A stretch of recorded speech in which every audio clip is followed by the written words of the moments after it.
महाराष्ट्र के बीड जिले के पाटोदा तहसील स्थित थेरला गांव में बड़ा हादसा टल गया। जिला परिषद माध्यमिक स्कूल के जर्जर कक्ष की दीवार और छत आधी रात को अचानक गिर गई। गनीमत रही कि उस समय स्कूल में छुट्टी थी, जिससे करीब 230 छात्रों की जान बच गई।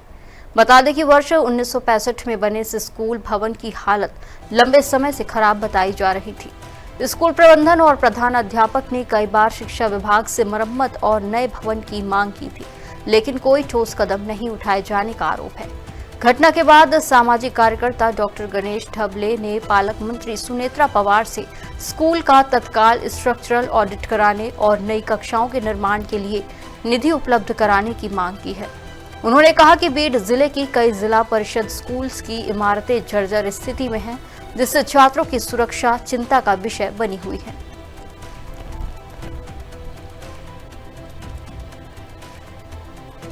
मी जिल्हा परिषद माध्यमिक शाळा थेरला येथे शिकते। गुरुवारी मध्यरात्री शाळेची भिंत कोसळली आहे, त्यामुळे शाळेत विद्यार्थ्यांना तिथे वर्गामध्ये शिकण्यासाठी भीती वाटते। ही आमची शाळा 1965 साली राष्ट्रसंत भगवान बाबा यांनी लोकसहभागातून गावकऱ्यांच्या मदतीने 2 दिवस गावामध्ये थांबून ही शाळा उभारणी केली 1965 साली। आणि ही शाळेचा एकदम दूर अवस्था झालेली आहे 1965 ते आतापर्यंत।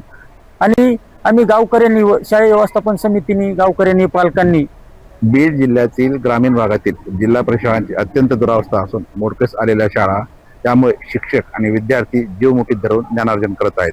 बीड जिल्ह्यामध्ये तब्बल 302 शाळांमधील 475 वर्गखोल्या मोडकस आलेल्या आहेत, तर 290 वर्गखोल्यांची दुरुस्ती आहे। शाळा थेरला तालुका पाटोदा जिल्हा बीड या शाळेची जी इमारत आहे जुनी, त्या इमारतीचं बांधकाम 1965 साली पूर्ण झालेलं आहे, परंतु ती जीर्ण अवस्थेमध्ये आहे।